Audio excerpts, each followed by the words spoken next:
What's up, YouTube world? It's your boy Jerome coming to you today with a review for Love and Hip Hop Atlanta Season 7, Episode 15. This episode was titled Showing Off. And without further ado, let's get into the video.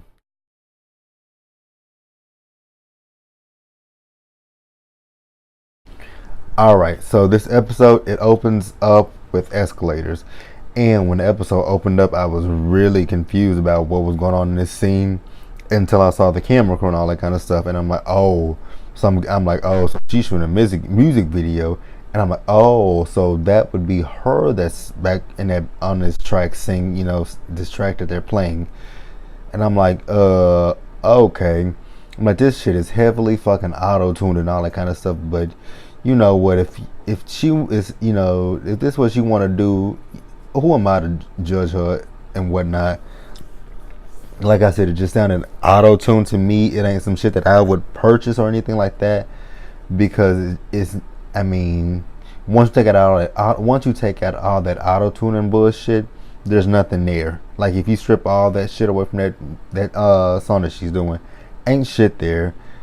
Which is why Stevie J has done what he's done for her. Absolutely not a bitch ass thing, because the girl has no fucking talent, can't sing, can't do nothing but, wasting money on talentless ass bitches again. And, while she's shooting this music video, she's letting us know that she and Spice have gotten closer to one another since the Houston trip. And actually, Spice is there with her at the music video.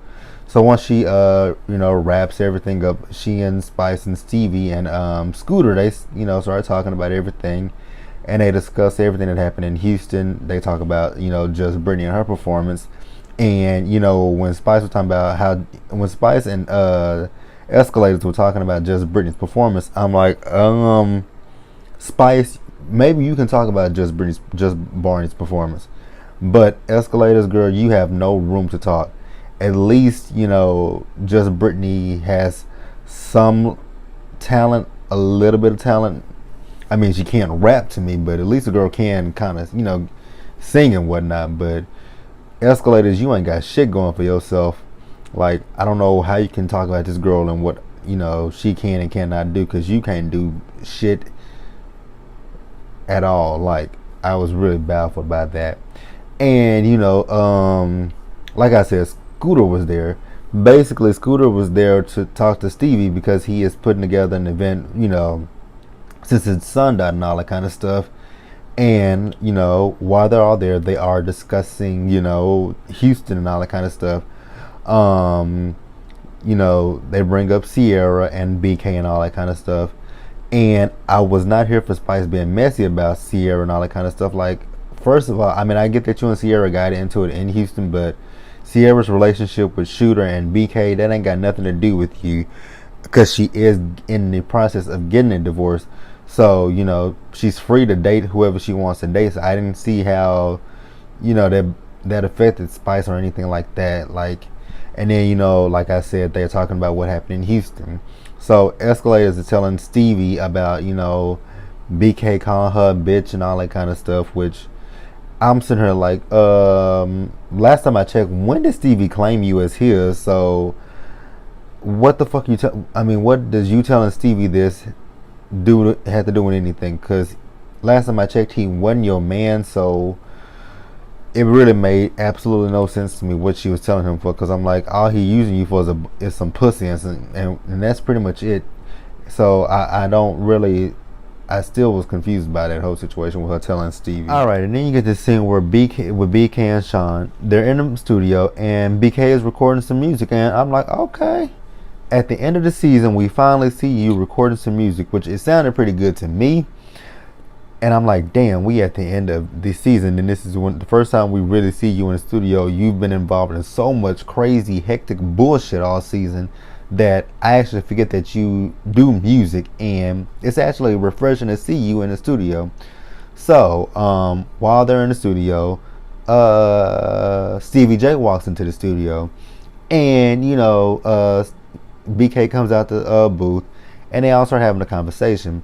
And Sean is just letting Stevie know that he's working with Erica Mena, And basically, Stevie is not here for Erica Mena right now because Erica Mena sent him a DM.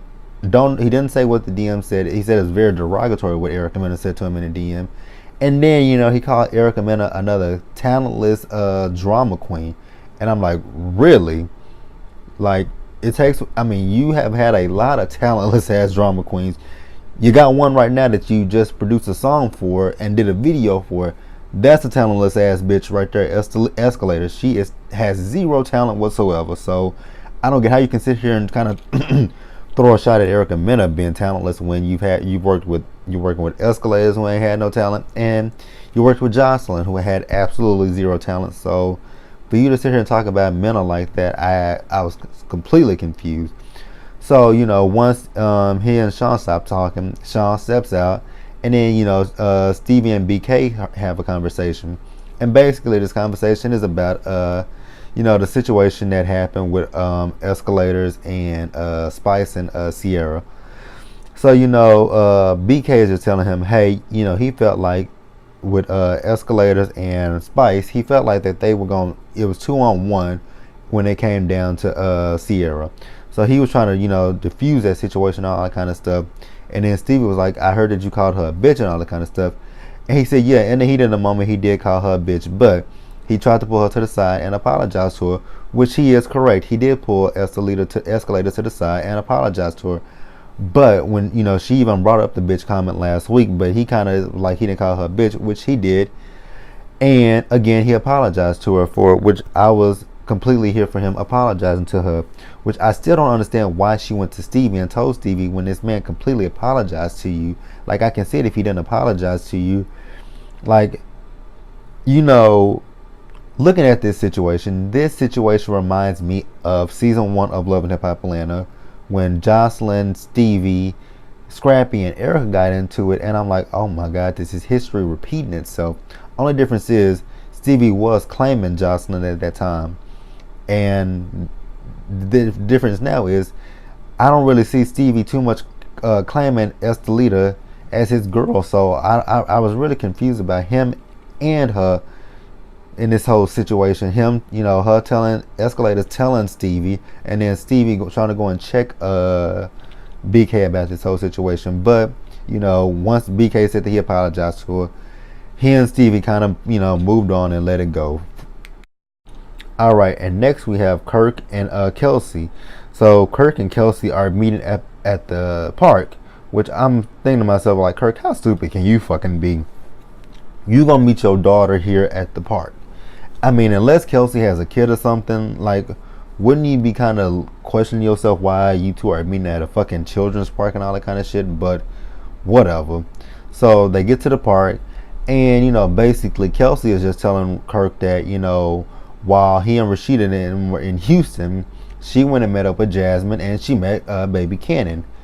And Kelsey's whole thing is now is the time for Kirk to finally be present in the little boy's life, because even what not Jasmine, but what Kelsey said, I completely 100% agree with what she said. There's no time like the present, because anything can happen. Like, you could be here today or gone tomorrow. Like, something can happen to Kirk and he never get to meet his son, or something can happen to the little boy and Kirk will never get to meet him. So I was completely 100% here for what Kelsey was saying, and I like I said, I agree with her. This is the great time for Kirk to have interaction with his son. So when she says that, Kirk turns around and there is Jasmine and baby Cannon on the slides. And despite how I feel about Kirk, because I think Kirk is a complete fucking fuck nigga and full of shit, that was a really cute scene to see that little boy run up to Kirk. Clearly, when it comes down to this, I don't even know how much of the shit with Kirk and Rashida is real, because the same way that that little boy jumped at Kelsey last week, he immediately ran to Kirk. So in my mind, I'm thinking that this shit is so fake and phony that they probably all know each other, been in contact with each other, because I don't know too many babies that'll just openly go to someone that they've never really met before. And I'm talking about Kelsey with this one from last week. Like, I feel like they've all, been around each other. You can't tell me that they haven't. So that's how I feel about that one. All right, and then we get Rashida. She's back at Press in Atlanta.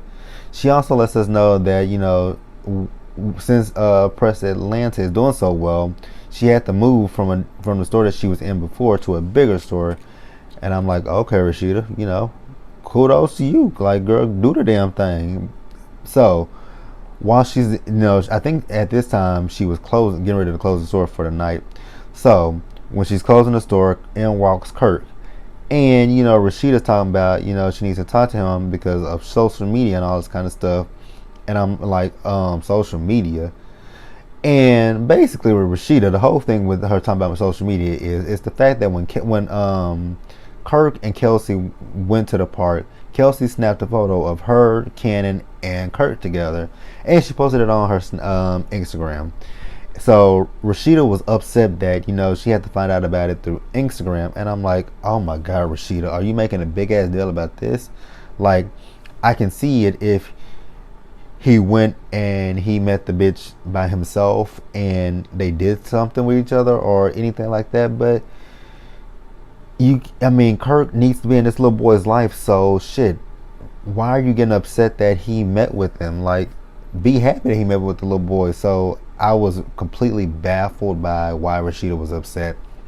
Hell, if you upset about that, you should be upset about all the shit that's been said about y'all on social media. Because, last year when all this shit was going on, you were clearly still with Kirk, but you want to pretend like y'all were separated and all this kind of stuff.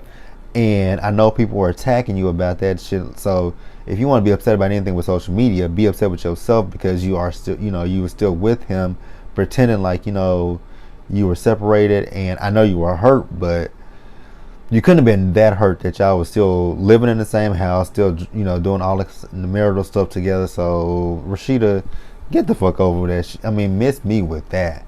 Like, let Kirk, I think Kirk did the right thing. Well, the right thing was done. He's spending time with his son, but he did not know about that. That was something that Kelsey sprung on him. So, you got to take the good with the bad with this one and let it go.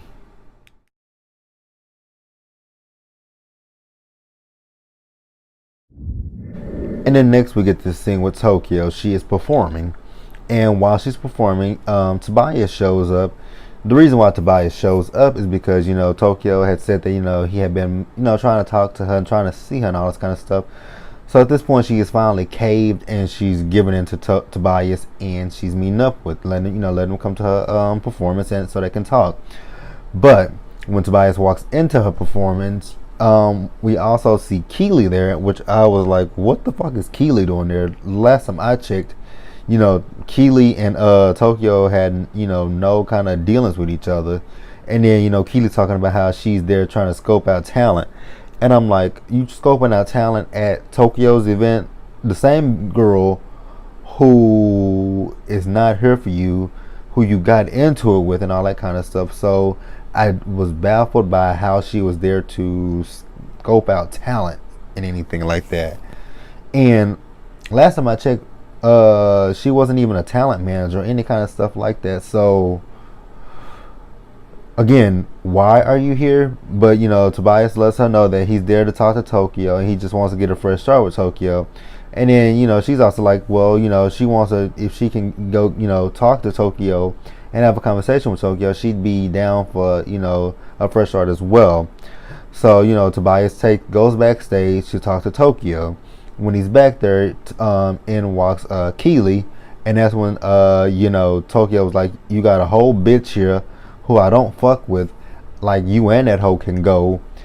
And Tobias is just telling her how Keely is not there on the same shit that she was on before, that she wants to make things right with Tokyo. And Tokyo, which I completely was here with Tokyo, like, I don't give a fuck what that bitch want to do. Like, I don't like her, I don't fuck with her. Like, you and her can both leave. I ain't got shit to say to her. Like, it's cool that she want to make peace and whatnot, but I ain't on that thing. Like, I don't have nothing to say to her. Like, the peace we can make is to never see each other. Like, I was 100% here on Tokyo's side for that whole situation. Like, fuck her. Like, she started so much mess. Like, I don't want to see that hoe. Like, we ain't got nothing to talk about whatsoever. So, peace out to you and that bitch. And then you got the scene where you have Sierra and Shooter. They're meeting up at the lawyer's office. Today is the big day. Today is the day that they sign on their divorce certificate, to get it finalized and all that kind of stuff. So they get there at the office, and I was so fucking confused when Shooter said that this divorce is, he takes part in the divorce, but he also wanted to place blame on Sierra. I'm like, what the fuck did Sierra do? You the one that sat there and cheated on her with that little boyish built Moriah last season and got caught. So I don't get where you're talking about Sierra has a part in this too. Like, I was really baffled by that bullshit. Like, how does Sierra have a part in y'all's divorce? I mean, unless we missed something in between us, what happened, the whole situation between her and BK came after you cheated on her last year. So I'm completely confused how Shooter can say that Sierra had a part in this whole situation. But what the fuck ever, like, whatever. So, when they're sitting there, basically Sierra is talking about how she just, that, she wants to be good with Shooter because they have they had their kids to raise. And, they agree that, they want to be on good terms with each other. And, they want what's best for each other. But what's best for them is not to be married to each other. It's better for them to be apart and to raise their kids. And I hope that for the sake of their kids that they can come together and, be on one accord and raise their kids, although they're not together. I hope they can raise them raise them in a single parent household and give them everything that they need in order to, raise them and not bash each other and all that kind of stuff. So I hope that things work out for Sierra and Shooter where their kids are concerned. Alright, and then we get this scene where we have Tokyo and Sierra getting together. And the reason why they're getting together is because Tokyo is going to have a conversation with someone about, her talking to women with troubled past and all that kind of stuff. Because, when she was in Houston, she had that conversation with Erica Mena. And, she felt like her and Mena had a lot of stuff in common. And she's just replaying that conversation that her and Mena had. And she just wants to sit down and, finally, just talk to some people who have possibly been through the same situations that she's been through in her childhood and all that kind of stuff. So while she and Sierra are in the car, she's basically informing Sierra of everything that's happened. She lets Sierra know about Tobias, how she gave in to him to, talk to him and all that kind of stuff. But then when she did let her walls down and, let him come to her performance to talk to her, he was there with Keely. And, she tells her all that kind of stuff. And, Sierra's on her side talking about, why was Keely there? And, we don't fuck with her and all that kind of stuff. And whoop-de-whoop-de-woo and da-da-da-da-da. And, basically, Sierra wants Tokyo to work things out with Tobias because she's telling her about the situation with her and BK, how, BK wore her down. She listened to BK and right now she and BK are in a good spot, and she can clearly see that Tokyo still has feelings for Tobias, and even Tokyo said herself that she has feelings for Tobias. So basically Sierra just wants Tokyo to sit down with Tobias, have a conversation with him, and work things out with him, which like I said, looking at Tokyo, you can clearly see that she still cares about the dude.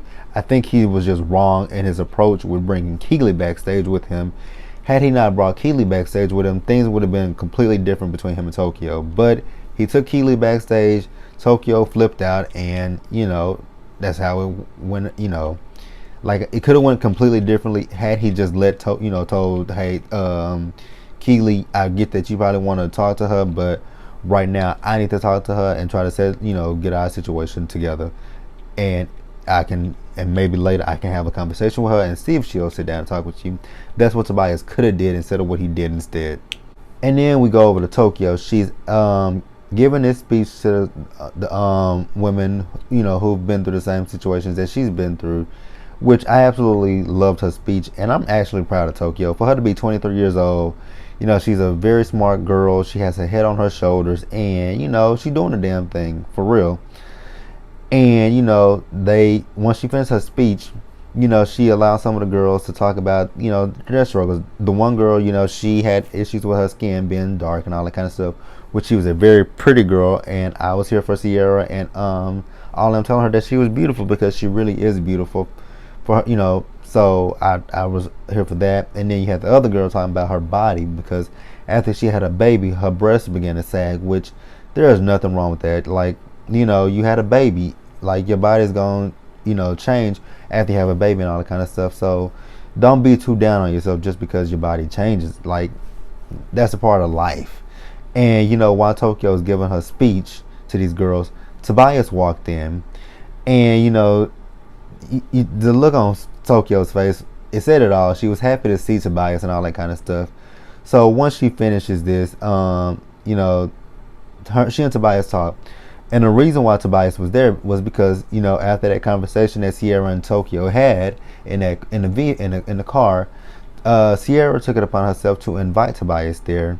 So when Tobias and not Sierra but Tokyo sat down with each other, Tokyo just basically told Tobias how she was feeling and all that kind of stuff with him, bringing Keely around and him in the whole Spice situation. And Tobias apologizes to Tokyo and tells her that he wants to take her out so they can talk more. And Tokyo was like, she'll see. But like I said, you can clearly see that Tokyo still has mad feelings for Tobias. And if Tokyo loves him, she loves him. Like, you can't help who you love. And for Tokyo's sake, like, I really do like Tokyo, and I hope it works out for her in the long run with Tobias.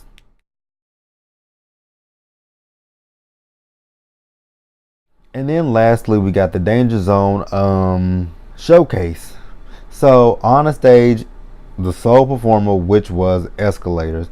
And while she's up there, I'm like, girl, you look like you belong in a mariachi band with that outfit that you fucking have on. So she's up there dancing and singing to this once again, heavily auto-tuned song. And I'm like, actually, are you even singing, or is the track just playing and you up there lip syncing to the track? Because it sounded just like that, what they played earlier in the episode. So I'm like, okay, whatever. But once she finishes, everybody telling her, they want more. And I'm like, no, let that bitch go sit down, because it's completely, that song is not the business. It's auto-tune, so y'all can just listen to it. If y'all really want an encore, tell them to put the song on repeat, and you'll get an encore of Escalator's performance. So they're all there. Pretty much everybody's there. So on one side you had it's Sean, BK, Spice, Carly Red, and I can't remember who else was there, and then Stevie and Escalators come over there and join them. And again, Stevie J is talking about Erica Mena, because Erica Mena was there, and he's talking about the DM that she sent him and all that kind of stuff that was derogatory and all that kind of shit. And when him and Escalator sit down, she's talking about her career and all this kind of stuff. I'm like, girl, as long as you giving Stevie J the puss, you gonna have a career. Like, you will have something. He'll try to give you some kind of little hit.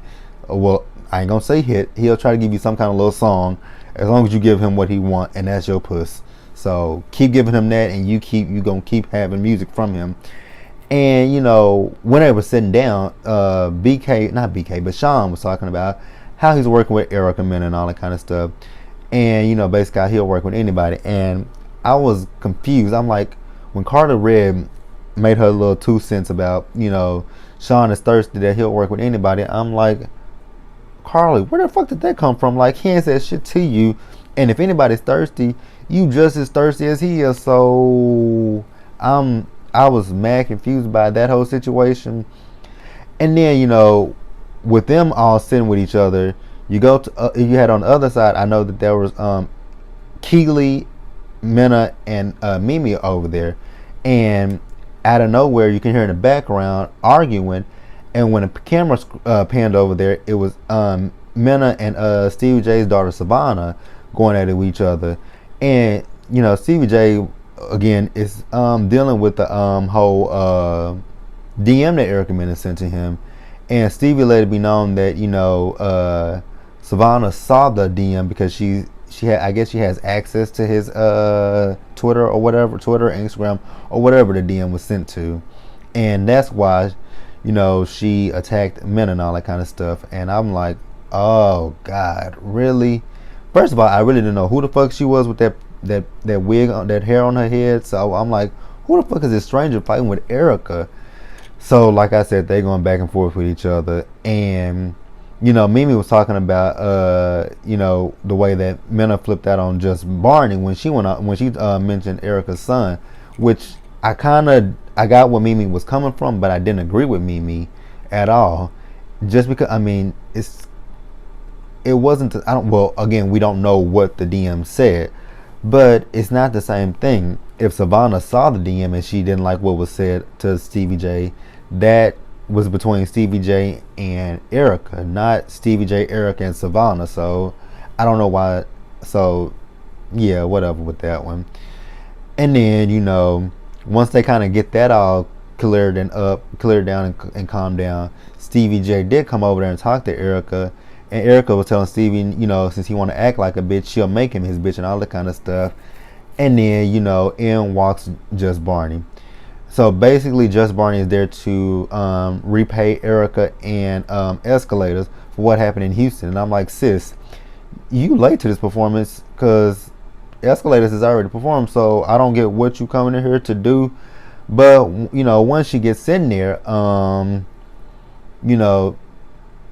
she starts with Erica Mena starts up with her, and then Keely gets in it, and then Escalators gets all bucked up in her chest, and I'm like, girl, sit your ass down. And then they all start going after her, and then even Spice jumped into that situation, and I'm like, wait a minute, where does Spice come from in this whole situation? So that whole melee, I was so confused with all of that shit. Like, I get Mena, I get Keely, and I get even Escalators, but I don't get where Spice came from.